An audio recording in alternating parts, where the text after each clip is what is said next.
Museum Provinsi Kalimantan Barat dirintis sejak tahun 1974 oleh Kantor Wilayah Depdikbud Provinsi Kalimantan Barat. Pada tanggal 4 Oktober 1983, Museum Provinsi Kalimantan Barat dibuka untuk umum dan peresmiannya oleh Direktur Jenderal Kebudayaan Depdikbud RI.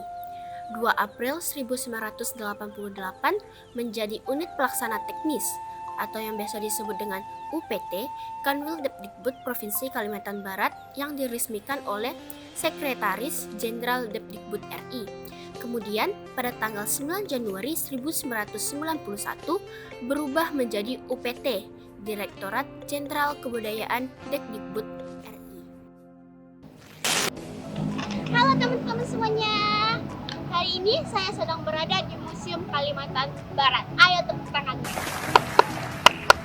Nah, saya akan membahas satu topik rahasia yang akan menambah wawasan kamu pada dunia ini. Sebelum saya membahas topik itu, kalian kepo nggak sih sama koleksi-koleksi yang ada di museum? Karena kan di museum-museum ini yang kita kenal kan pasti banyak koleksinya. Kalian penasaran? Kalau penasaran, mana suaranya? Oke, ayo tanpa berlama-lama lagi kita masuk ke museum ini. Di bagian teras terdapat beberapa miniatur keraton. Di belakang terdapat beberapa replika. Ayo kita masuk ke museum. Dalam museum terdapat hewan tiruan, fosil manusia, uang zaman dahulu. Sekarang kita naik ke lantai atas. Di lantai atas dapat kita lihat adanya replika dapur tradisional, kemudian adanya alat musik tradisional, dan yang terakhir adanya alat pembuatan kain tenun.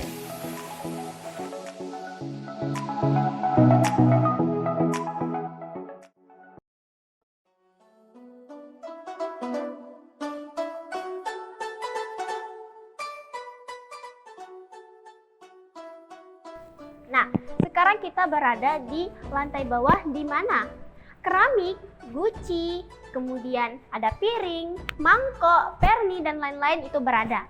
Nah, ini adalah cara pembuatan keramik-keramik pada zaman dahulu. Ini ada mangkok, ini ada guci, dan lain-lain. Nah, yang pertama kita akan memasuki pada dinasti Song atau Sung pada tahun 960 Masehi sampai dengan 1197 Masehi. Keramik yang dibuat pada masa dinasti ini itu antara lain ada dingware, linluware, longquanware, yuehware, dan sebagainya. Nah, pada dinasti ini keramik-keramiknya itu digunakan sebagai peralatan sehari-hari. Nah, inilah contoh-contoh mangkuk pada dinasti ini. Yang pertama, ini bermotif flora, itu terdapat di luar maupun di dalam dari mangkuk ini. Selanjutnya kita akan beralih kepada mangkuk yang kedua. Yang ini itu bermotif flora tetapi hanya di luarnya saja. Kemudian pada mangkuk yang ketiga itu ada bermotif flora. Nah, yang di bawahnya itu bermotif garis-garis. Yang floranya itu terdapat di dalam dari mangkuk ini. Kemudian kita akan beralih yang keempat. Yang keempat itu di luarannya bermotif garis-garis, sedangkan di dalamnya itu tidak bermotif. Tetapi di bibir pada mangkuk tersebut itu agak mencekung keluar. Nah, selanjutnya kita akan beralih kepada dinasti yang kedua, yaitu dinasti Yuan. Let's go. Dinasti Yuan pada tahun 1274 Masehi sampai dengan 1368 Masehi. Bentuk maupun motif dari masa ini itu hampir sama dengan dinasti Song atau Sung.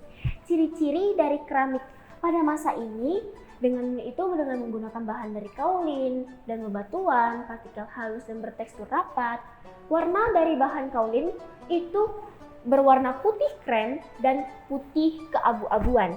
Nah, mari kita lihat contoh dari keramik pada masa ini. Pada keramik yang pertama itu berbentuk seperti jamur dan tidak memiliki motif. Sekarang yang kedua itu mangkuknya memiliki bibir yang pipih dan bermotif bulatan merah pada dalam mangkuk. Pada mangkuk yang ketiga memiliki bibir mangkok yang lebar dan cembung serta memiliki motif flora di dalam mangkuk.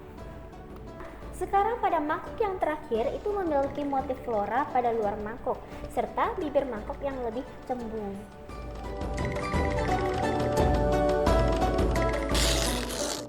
Nah, itu tadi adalah contoh-contoh dari mangkuk pada dinasti Song and Yuan.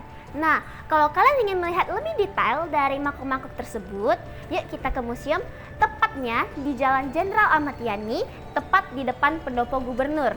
Museum selalu di hatiku. Dadah!